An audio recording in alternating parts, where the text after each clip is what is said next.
에베소서 6장 4절의 말씀 한 절인데요. 우리가 한번 같이 읽어보도록 하겠습니다.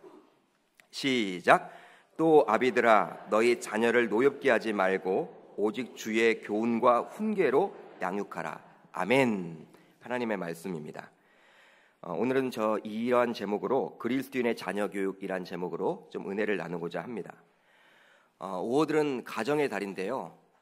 TV를 보시면 아시다시피 이 가정에 관련된 프로그램과 또 가족들끼리 여행할 수 있는 여러 곳을 이렇게 안내하고 방영하는 것들을 볼 수가 있습니다. 여러분, 가정이 소중합니까? 소중하지 않습니까? 소중해요. 정말 그렇습니다. 하나님께서 이 땅에 만드신 조직이 딱 두 가지가 있습니다. 직접 만드셨어요. 다른 것들은 하나님의 사람을 통해서 만드셨죠. 군대 조직이나 회사나 직장이나 학교나 사람을 통해서 하나님은 만드셨어요. 그것도 하나님이 만드신 거지만 딱 두 가지 직접 만드셨는데 첫 번째가 무엇이냐면 가정입니다. 이 창세기를 보게 되면 하나님이 가정을 허락해 주셨죠.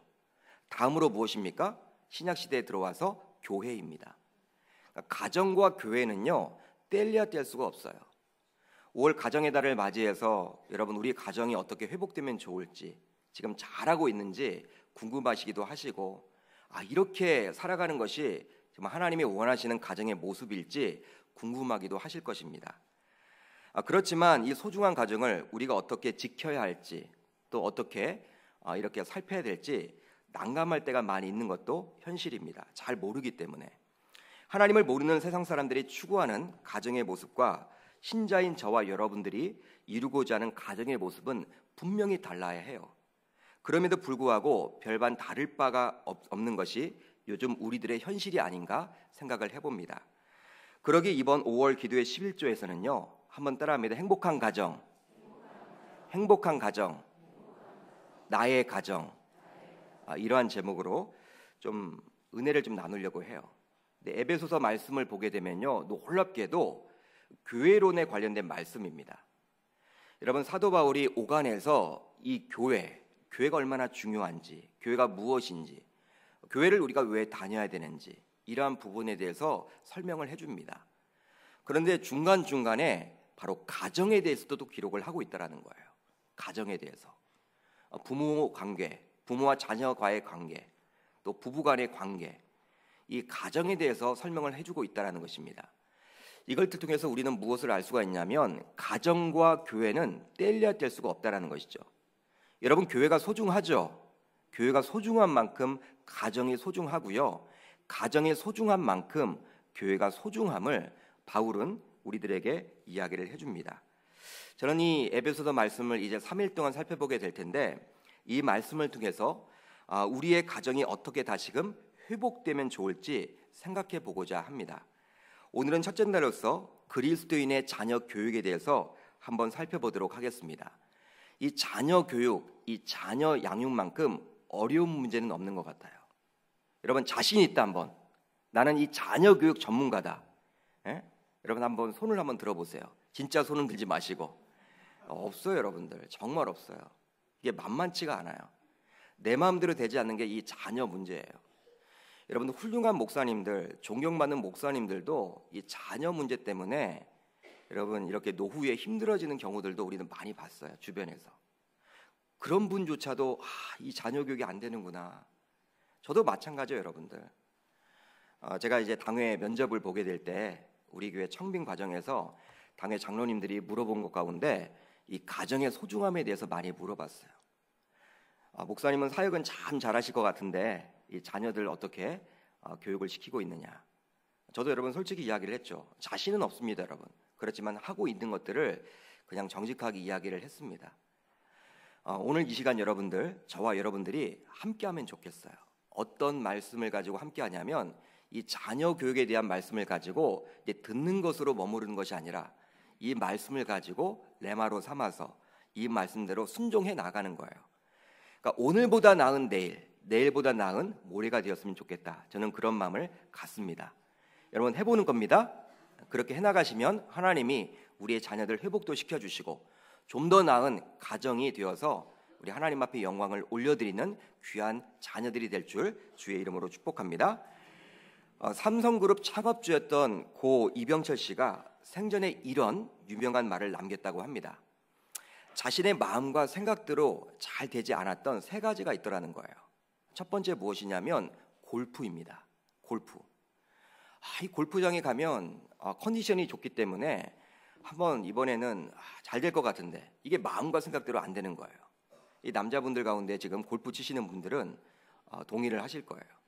이 골프가 잘 안 된다. 내 마음과 생각. 여러분 돈을 얼마나 발랐겠습니까? 이병철 씨가 이 골프장도 소유하고 있는데 매일 해도 안 된다는 거예요. 이게 내 마음대로. 다음으로 무엇이냐면 이 미풍이라는 조미료 회사를 가지고 있는데 지금의 제1제당이죠. 그 당시에는 삼성 거 아니었습니까? 미풍이라는 조미료 회사를 가지고 있는데 아무리 홍보를 하고 광고를 해도 이 미원을 이기지 못한다. 이 미원을 이기지 못한다라는 이 마음과 생각이 있었습니다. 마지막 여러분 이야기를 했는데 참 감동이 되더라고요. 자녀가 내 마음대로 되지 않는다. 여러분 돈병철 씨라고 이야기했던 이병철입니다. 돈이 많아서 여러분 돈병철 씨라고 여러분 불렸던 이병철 씨인데, 그러니까 돈으로도 여러분 자녀만큼은 내 마음대로 되지 않는다라는 것이죠. 여러분 셋째 이건희 씨에게 삼성그룹의 총수를 물려주지 않습니까? 첫째 아들, 둘째 아들이 가만히 있겠습니까? 얼마나 여러분 마음이 힘들겠어요. 부모 입장에서는. 그걸 여러분 다 겪었기 때문에 이게 내 마음대로 잘 되지 않는다라는 거예요. 여러분 돈이 많다고 해서, 명예를 가지고 있다고 해서, 권력을 주고 있다고 해서 자녀를 100점으로 키울 수는 없는 거예요. 오늘은 어린이날 대체 공휴일인데요. 5월 5일 어린이날이 토요일이었기 때문에, 요즘에는 토요일이 정부 공식적인 또 휴일이기 때문에 대체 공휴일로 정해서 자녀들과 하루 더 보내라고 이렇게 휴일로 정한 것 같아요.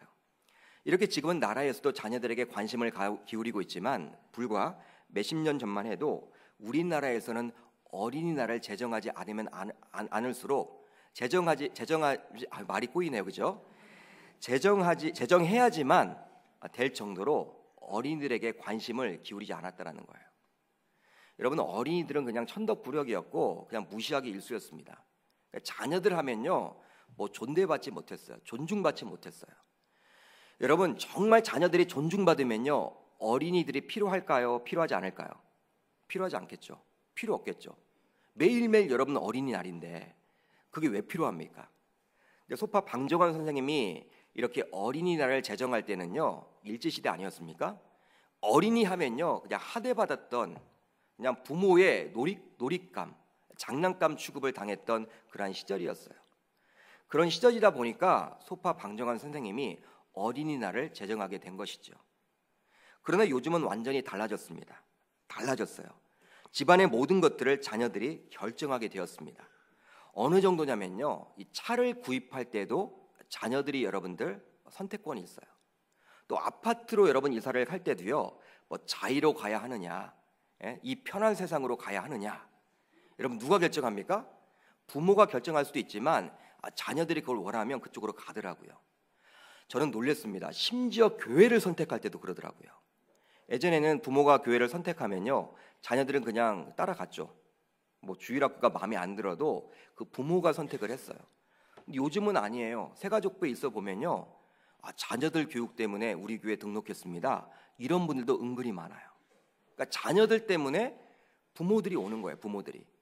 그렇게 여러분 또 성장도 일어나고 그 자녀들 때문에 교회를 선택하게 되는 그 부모들도 존재한다라는 사실입니다. 여러분 백화점에 한번 가보십시오. 백화점에 가보면요 이 자녀들 칸이 훨씬 많아요. 아동 유아 칸이요 거의 한 층을 차지하고 있습니다. 어떤 백화점은 두 층, 두 개 층을 여러분 차지하고 있더라고요.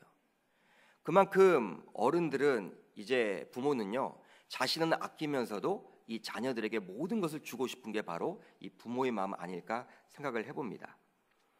이제 어느 순간 자녀 중심으로 모든 가정 일을 처리함으로써 자녀들의 인권은 높아졌고요. 이것이 바로 하나님이 그렇다면 진정 원하시는 모습일까 저는 생각을 해봤어요. 인권은 높아졌고 존중을 받는 시대가 되었음에도 불구하고 그렇다면 이러한 모든 것이 정말 하나님이 원하시는 것일까? 이런 고민을 하게 되었습니다. 이제 이 시간 저를 포함한 이 자리에 참여한 모든 분들 바로 겸손한 마음을 가지고 그리스도인의 자녀 교육에 대해 살펴보므로 우리 주님이 진정으로 원하는 방향으로 자녀를 양육하면 좋겠다. 저는 그런 마음을 갖습니다. 이제 여러분 오늘 본문 안으로 들어가 보도록 하겠습니다. 오늘 본문을 보면요, 자녀 교육에 대해서 바울은 무엇을 권면해주고 있습니까? 먼저 자녀를 노엽게 하지 말아야 합니다. 한번 따라합니다. 자녀를 노엽게 하지 말아야 합니다. 오늘 본문 4절 상반절을 보면요, 이렇게 기록을 하고 있죠. 또 아비들아 너희 자녀를 노엽게 하지 말고 라고 기록을 하고 있습니다. 4절의 호칭은 어떻게 기록되어 있습니까? 여러분 4절을 한번 보십시오. 성경을 펴서 4절을 보십시오. 호칭이 어떻게 기록되어 있습니까? 아비들아, 아비들아. 6장 1절을 보게 되면요, 부모라는 단어가 나와 있기 때문에 이제 부모 공경, 자녀들이 부모를 어떻게 공경해야 될지 나와 있기 때문에 6장 1절로 3절을 통해서 4절을 통해서 부모들아 라고 호칭을 해도 좋을 것 같아요. 그런데 아비들아 라고 한 이유가 있습니다. 그렇게 기록이 되어 있어요. 바로 바울이 에베소서를 쓸 당시에는 보통 아비의 그러한 권위가 상당했다라는 거예요. 그러니까 아버지가 권위적으로 자녀들을 대했기 때문에 바울은 이렇게 기록을 한 것이죠. 우리나라도 여러분 마찬가지였습니다. 지금은 많이 달라졌지만 자녀들을 사랑하면서도 아비로서 사랑한다, 이런 말을 여러분 잘 못했죠. 지금 여기 계신 분들은 다 하실 거예요. 그렇지만 저의 아버지 세대, 그 윗분 세대는요, 표현을 잘 하지 못했어요. 그냥 여러분들 제가 경상도에서 사역을 하다 보니까 이 경상도 남자들이 여러분 참 그렇더라고요. 이게 본성상 그러신지 잘 표현을 하지 못하더라고요. 예. 그 사랑은 알아요. 느껴져요. 막 기도 제목을 나눌 때는요, 자녀 걱정을 막 하세요. 제가 그럼 자녀들에게 그 표현을 좀 하시라고, 집사님 표현하셔야 된다고 이야기를 드려도요, 목사님 제가 표현을 어떻게 합니까? 못한다라는 거예요.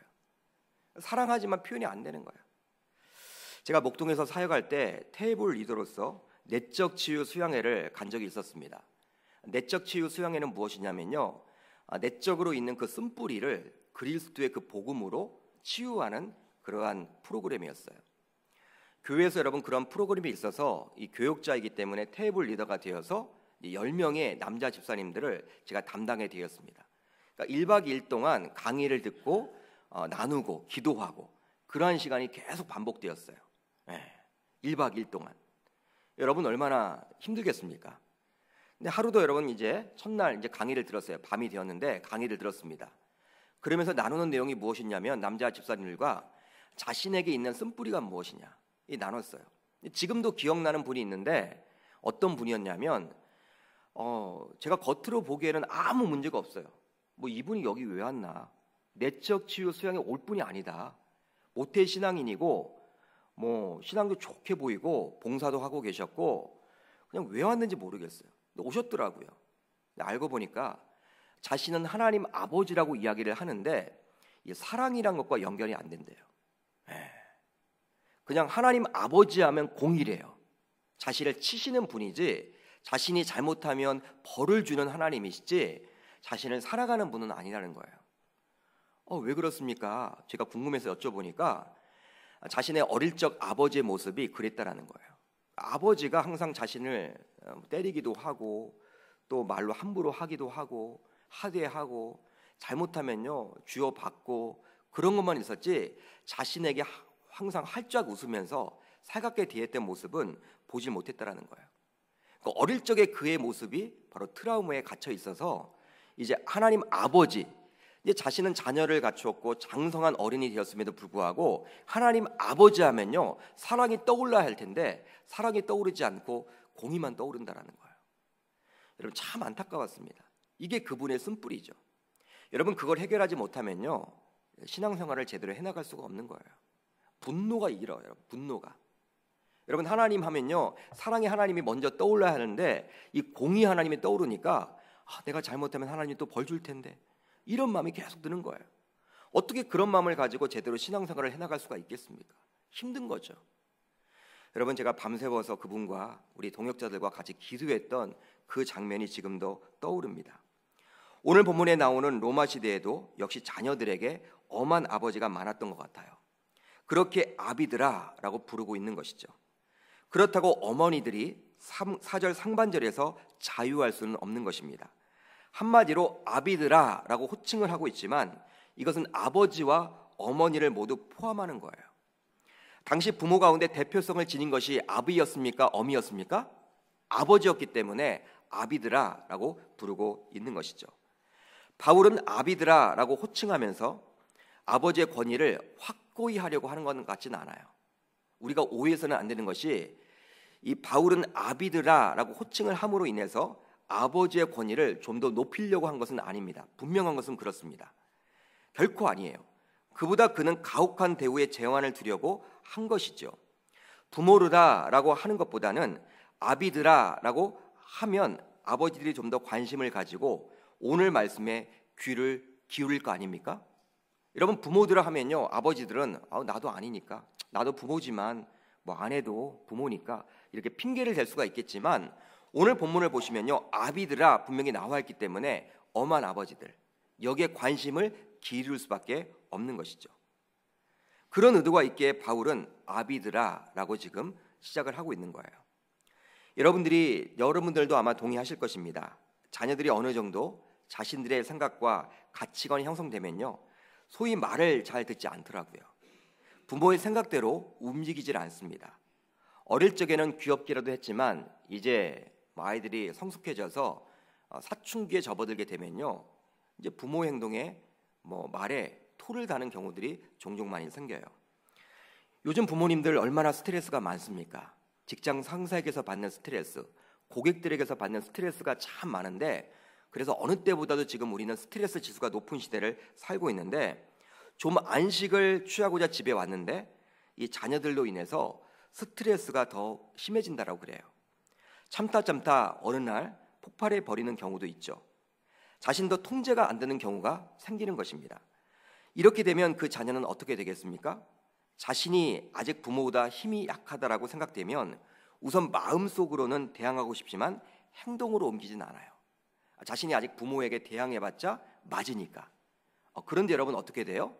이제 점점 자라서 내가 부모님보다 힘이 좀 더 세졌다, 그런 마음이 들면요, 대항해요. 자녀로서 여러분들 대항합니다.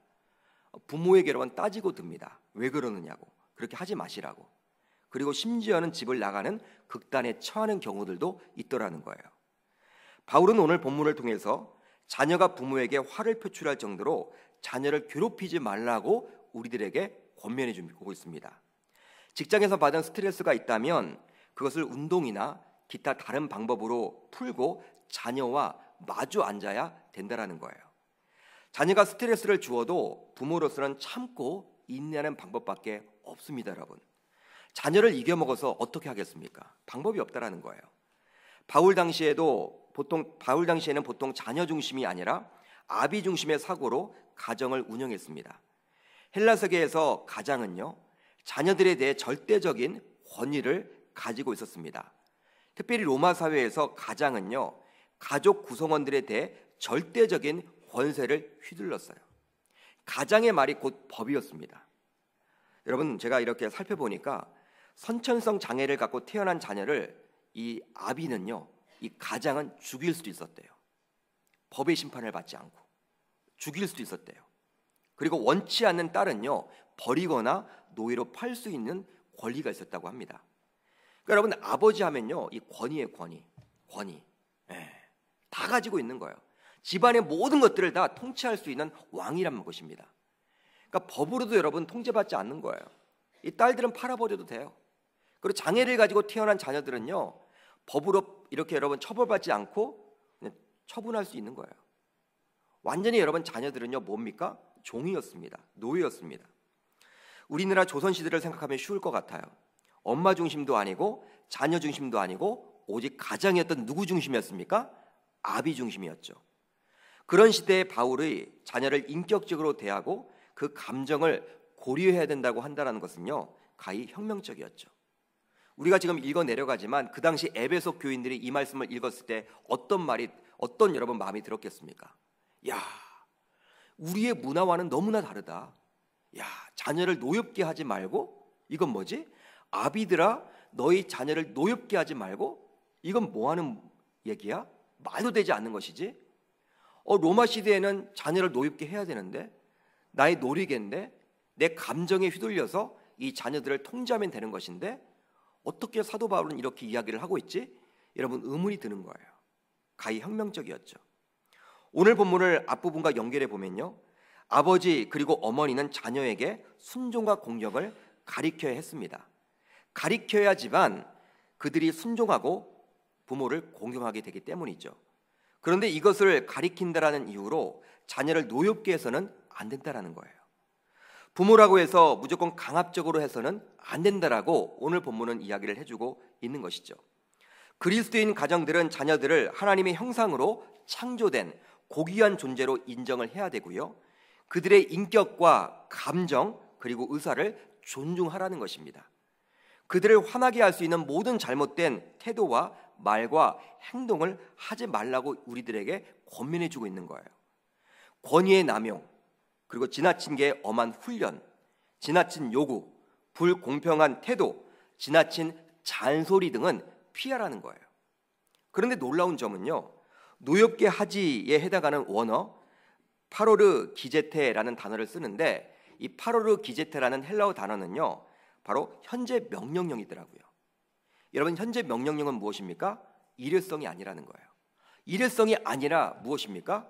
바로 반복적인 행위를 규정하는 것입니다. 그러니까 한 번 노엽게 하지 말라, 그런 의미가 아니라 영구히, 자녀를 기를 때 영구히 노엽게 하지 말라, 그런 의미가 있는 것입니다. 사랑하는 성도 여러분, 자녀를 노엽게 하지 말아야 한다는 것은 저에게 있어서도 영원한 숙제가 아닌가 생각을 해봅니다. 이 자리에 참석하여 예배하는 여러분들도 쉽지는 않겠지만 이제부터는 이 문제에 있어서 노력하여 승리할 수 있기를 주의 이름으로 축복합니다. 그렇다면 왜 자녀를 노엽게 하지 말아야 할까요? 왜 노엽게 하지 말아야 할까요? 그 답이 골로새서 3장 21절을 보면 나와 있죠. 여러분, 한번 우리가 같이 읽어보도록 합니다. 3장 21절입니다. 시작. 아비들아, 너희 자녀를 노엽게 하지 말지니 낙심할까 함이라. 아멘. 여러분, 자녀가 어떻게 된다? 낙심하게 된대요. 그러니까 부모로서는 이 자녀를 노엽게 하는 목적이 무엇이냐면, 여러분, 무조건 그냥 노엽게 하려고 하는 것이 아니라 이 자녀가 잘 되도록 하다 보니까, 어떻게 하다 보니까 잔소리를 좀 심하게 되고 훈계를 하다 보니까 그냥 자녀가 화가 나는 것이죠. 화가 나도록 하는 거예요. 여러분, 부모가 고의성을 가지고 일부러 아무 잘못도 없는데 자녀를 노엽게 하는 부모는 없어요. 그러니까 자녀가 잘 되라고 이야기하면서 그게 과하다 보니까 이 자녀가 화가 나는 것이죠. 그런데 여러분, 그 노엽게 하게 되면 어떻게 된다? 그 자녀가 잘 되기는커녕 어떻게 된다? 낙심하게 된다라는 거예요. 낙심하게 된다. 여러분, 낙심한다라는 것은 무엇입니까? 아직 어린 아이들이 희망을 잃어버린다, 열정을 잃어버린다, 의기소침한다, 심령이 상하게 되는 것을 이야기합니다. 하고자 하는 의욕조차를 잃어버리는 게 바로 낙심하게 되는 거예요. 여러분, 꿈과 비전을 자녀들이 가져야 되지 않겠습니까? 아멘이시죠? 여러분, 우리의 자녀와 손주들이 꿈과 비전이 있어야 되잖아요. 그 꿈과 비전이 없는 자녀들은 희망이 없잖아요. 그런데 내가 내 자녀들 잘 되라고 이야기를 하는데 그게 과하다 보면 어떻게 돼요? 자녀가 화가 나게 되는데, 그 화가 나다 보면 자녀들이 어떻게 된다? 그 꿈과 비전을 잊어먹는다는 거예요. 꿈과 비전을 갖도록 이야기를 했는데 그것이 과하다 보면 오히려 낙심하게 되어서 꿈과 비전을 잃어버린다라고 바울은 우리들에게 권면해주고 있는 거예요. 이 자리에 참석한 저와 여러분들 모두 자녀들을 노엽게 하지 않을 수가 있기를 바랍니다. 여러분, 자녀를 노엽게 해서는 안 된다라는 거예요. 절대로 감정에 휘둘러서는 안 된다라는 거예요. 여러분, 우리가 자녀들 이제 조금 있다 보면요, 이제 훈계하고 교훈하는 그 장면이 나오지만 감정적으로 자녀들에게 대해서는 안 된다라는 거예요. 난 뒤끝이 없어 라는 부모들이 있어요. 난 뒤끝이 없어. 하늘 말 다 해요, 여러분들. 자녀에게. 여러분, 부모는 자녀에게 져줘야 합니다. 부모는 여러분 자녀보다는 갑이에요. 갑의 위치에 있기 때문에 나중에 여러분 연로해서는요, 우리가 여러분 을이 되지만 30대, 40대, 50대까지는요 바로 부모가 갑이에요. 자녀보다는. 갑질을 해서는 안 된다라는 것이죠. 우리가 부모로서 자녀를 정말 생각하고 자녀가 잘 되도록 하기 위해서 우리가 해야 되겠지만, 그게 너무나 과해서 자녀가 화가 난다, 그렇게 돼버리면요, 자녀가 꿈과 비전을 잃고 이 부모와 자녀와의 관계조차도 뒤틀어지는 경우들을 우리는 종종 많이 보게 되었어요. 제가 여러분 목동에서 사역할 때 그 집사님, 제가 한 번 기도를 했지만 참 안타깝잖아요. 지금도 저는 기억을 하고 있어요. 여러분 생각해 보세요. 신앙생활을 그렇게 열심히 하는데, 집사가 돼서 여러분 신앙생활을 열심히 하고 있는데, 하나님 아버지 하면요, 사랑의 생각이 안 난대. 사랑의 생각이 하지 않는데. 이건 뭐예요, 여러분들?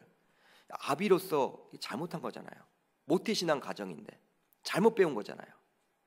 저와 여러분들, 자녀들을 노엽게 하지 않을 수 있기를 바랍니다. 난 뒤끝이 없어. 여러분 그렇게 화를 이제부터는 내지 마시길 바라요. 여기도 딱 두 분이 계시는데 그렇게 하지 마시고요. 여러분 뒤끝이 없어 하면서 할 말 다 하시지 마시고, 그냥 자녀들, 우리가 여러분 오늘 본문에 나와 있듯이 노엽게 하지 않을 수 있기를, 그렇게 지혜를 가질 수 있기를 주의 이름으로 축복합니다. 다음으로 무엇이냐? 이 부분이 중요해요. 오직 주의 교훈과 훈계로 양육해야 합니다. 한번 따라합니다. 오직 주의 교훈과 훈계로 양육해야 합니다. 개역 개정은 교훈이라고 나와 있고 개역 한글은 교양이라고 나와 있습니다. 오늘 본문 4절 하반절을 보면요, 이렇게 기록을 하고 있어요. 오직 주의 교훈과 훈계로 양육하라. 할렐루야. 바울은 노엽게 하지 말라라고 부정적인 권면을 하고 난 다음에 여기서 그치지 않고 적극적으로 저와 여러분들에게 권면합니다. 바로 무엇입니까? 오직 주의 교훈과 훈계로 양육하라는 거예요. 즉 노엽게 하지 않기 위해서 부모로서 자녀를 교육하는 것 그 자체를 포기해서는 아니 된다라는 거예요. 참 어렵죠, 여러분들. 노엽게 하지 않으면요, 그냥 놔두면 돼요. 놔두면 돼요. 근데 바울은 그것으로 끝이 아니라는 거예요. 부모는 또 어떤 책임이 있는 거예요? 주의 무엇입니까? 교훈과 훈계로 양육하라는 거예요. 적극적이죠. 적극적입니다. 이걸 하라는 거예요. 여기서 양육하다라는 말은 소중히 키우고 기른다라는 의미입니다. 훈계라는 말은 뭐예요? 계속해서 사랑을 잃지 않고 잘못을 징계한다라는 것입니다. 즉 자녀가 명확하게 잘못된 길로 간다면 회초리를 들어야 한다라는 거예요. 성경은 매를 금하지 않습니다. 요즘에 매를 여러분 들었다가는 큰일 나죠. 우리 여러분들 학교에서는 매를 들지 않잖아요. 저는 그런 생각을 해봐요. 매를 들지 않는다고 해서, 저희 때는 매를 들었잖아요, 선생님들이. 그때는 여러분들 불행했나? 그때는 불행하고 지금은 행복하나? 아이들이 그렇지 않다고 봐요. 잠언서 13장 24절을 보면요, 이렇게 기록을 하고 있습니다. 매를 아끼는 자는 그의 자식을 미워함이라. 자식을 사랑하는 자는 근실이 징계하느니라. 할렐루야. 매를 아끼지 말라는 거예요. 그렇지만 사랑하는 마음을 가지고 매를 들라고 이야기를 해주고 있습니다. 이것을 강조하고자 어떻게 이야기를 합니까? 주의라는 단어를 사용합니다. 주의 교훈과 훈계라고 이야기를 하고 있어요. 그러니까 주님의 교훈과 훈계라는 거예요. 그냥 교훈과 훈계가 아닙니다. 누구의 여러분 교훈과 훈계입니까? 바로 주님의. 여러분 주님 하면 무엇이 떠올라요? 사랑이죠. 여러분 예수 그리스도는 사랑이십니다. 사랑이 없다면 십자가에 달리지 못했어요. 우리 기독교의 정신은 사랑이에요. 하나님 사랑, 이웃 사랑입니다. 그 사랑의 표현이 무엇입니까? 십자가 때 여러분 절정이 나는 것이죠. 저와 여러분들을 사랑하시기 때문에 십자가에 달리셨잖아요. 사랑으로밖에 여러분 표현이 못해요. 그런데 교훈과 훈계로 양육을 하되 무엇을 가지고 하라? 나의 교훈과 훈계 방식이 아니라 바로 주님의 교훈과 훈계 방식을 가지고 이렇게 양육하라고 저와 여러분들에게 권면해주고 있는 것입니다. 여러분 그거예요. 보통 우리 신자들 가운데서는요, 이렇게 유명 인사들의 교육 철학 방식을 따르는 경우들이 있습니다. 그렇지만 그건 우리가 참조할 따름이지, 신자로서 궁극적으로 우리는 누구의 그러한 교훈과 훈계를 따라야 될까요? 바로 주님의. 그러니까 매를 들되 이 아이가 잘못 나가면 매를 들어야 되겠죠. 그렇지만 주님의 사랑하는 마음으로, 주님이 우리를 사랑하는 그 마음을 가지고 우리 자녀들에게 매를 들라는 거예요. 거기에 감정이 실리지 말라는 거예요. 저는 여러분 고등학교 때 범색이었습니다. 범생이었어요. 공부 잘하게 생겼죠, 여러분들? 이렇게 모범생이었어요. 장난도 잘 치지 못하고 그냥 선생님에게 여러분 특별히 혼난 적도 없어요. 근데 고등학교 때 남자 학교를 다니다 보니까 단체 기합을 받잖아. 단체 기합. 이 단체 기합은 저도 피할 수가 없잖아. 단체적으로. 그 당시 저희 반이 한 65명 됐어요. 남자들만. 예. 지금은 선생님들이 편할 것 같대. 예? 한 20명, 30명 되잖아요. 여러분 남자들 얼마나 말을 듣지 않습니까? 하루는 선생님이 남자 선생님이었는데 운동장에 다 모이라고 하더라고요. 예. 빠따를 때리더라고요. 여러분 운동장에 쫙 여러분 이렇게 다 여러분 이렇게 뭐 군대에서 하는 것처럼 엎어놓고 다 엎드리라고 해놓고 여러분 빠따를 치더라고요. 저도 맞았어요. 아프더라고요. 맞았는데 여러분들 그게 저는 그냥 나를 사랑하나 보다 이런 마음으로 받았어요. 근데 한 아이는 선생님이 자기 감정이 실렸다라는 거야. 감정이 실렸다라는 거야. 그 앞에서는 아무 얘기를 하지 않지만 이제 완전히 선생님과의 관계가 뒤틀려 버렸어요. 감정이 실려서 자기를 때렸다라는 거야. 선생님도 아마 그 친구가 주동이 되어서 이렇게 다 때리게 되었기 때문에 좀 감정을 실지 않았나 그런 생각을 해보지만요. 여러분 매를 맞는 입장에서 여러분 다 느낄 수가 있습니다. 이게 감정에 실려서 하는 매인지 사랑하는 매인지 알 수가 있어요. 매를 맞는 입장에서는. 그렇기 때문에 자녀들도 마찬가지예요. 부모로서 훈계와 교훈을 하기 위해서 분명히 잘못된 길로 갈 때는 우리가 여러분들 매를 들 수밖에 없죠. 그런데 어떻게 합니까? 사랑으로 하라고 우리들에게 권면해주고 있는 것입니다. 대체로 부모들은 적절한 행동이 무엇인지 이제 자녀들에게 설명을 해줘야 해요. 그리고 불순종할 때는 바로잡아 줘야 하고 순종할 때는 격려해 줘야 하는 것입니다. 사랑하는 성도 여러분, 자녀들은 부모를 너무나 잘 압니다. 왜냐하면 가족이기 때문에 그리 하는 것이죠. 부모의 말과 행동이 무엇이 다른지 같은지를 너무나 잘 알고 있어요. 그리고 부모의 밖에서의 모습과 집안에서 모습이 무엇이 다른지 같은지 너무나 잘 알고 있어요. 그리고 부모가 자신을 진정으로 사랑하고 있는지 사랑하는 척하는지 부모니까 어쩔 수 없이 의무적으로 사랑하고 있는지를 너무나 잘 느낀다는 것입니다. 우리 여자 집사님들, 권사님들 많이 계시지만 제가 권면을 드립니다. 목사님이 전화할 때는 목사님 이렇게 전화를 받다가도 여러분 자녀가 이렇게 전화를 하게 되면 어떻게 해요? 막 여러분 퉁명스럽게 이야기하고 있지는 않습니까? 이게 달라져야 돼요. 같아져야 돼요, 여러분. 교회에서 전화를 받는 것과 여러분들의 남편, 우리 자녀들이 전화를 할 때 같은 모습을 보여야 하고요. 남자분들도 마찬가지죠. 직장 고객이 여러분 이렇게 직장 상사가 여러분 전화를 할 때 받는 모습과 여러분들의 자녀들 또 여러분들의 아내가 전화하는 그 모습을 여러분 같아야 돼요. 같지 않으면요 자녀들이 어떻게 생각을 할까요? 우리 부모님은 좀 다르다. 위선적이다. 앞과 뒤가 다르다. 밖과 안에서 다르다. 이런 모습을 배울 수밖에 없다라는 것이죠. 자신의 소유물이 아니라 바로 주님의 소유라고 생각하면 소중히 여기게 될 수밖에 없는 것입니다. 그런 사랑스러운 마음을 가지고 우리가 양육해야 하겠죠.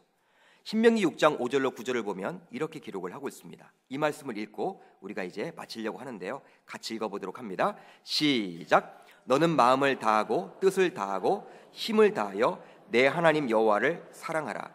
오늘 내가 내게 명하는 이 말씀을 너는 마음에 새기고 내 자녀에게 부지런히 가르치며 집에 앉았을 때에든지 길을 갈 때에든지 누워 있을 때에든지 일어날 때에든지 이 말씀을 강론할 것이며 너는 또 그것을 내 손목에 매어 기호로 삼으며 내 미간에 붙여 표로 삼고 또 내 집 문설주와 바깥문에 기록할지니라.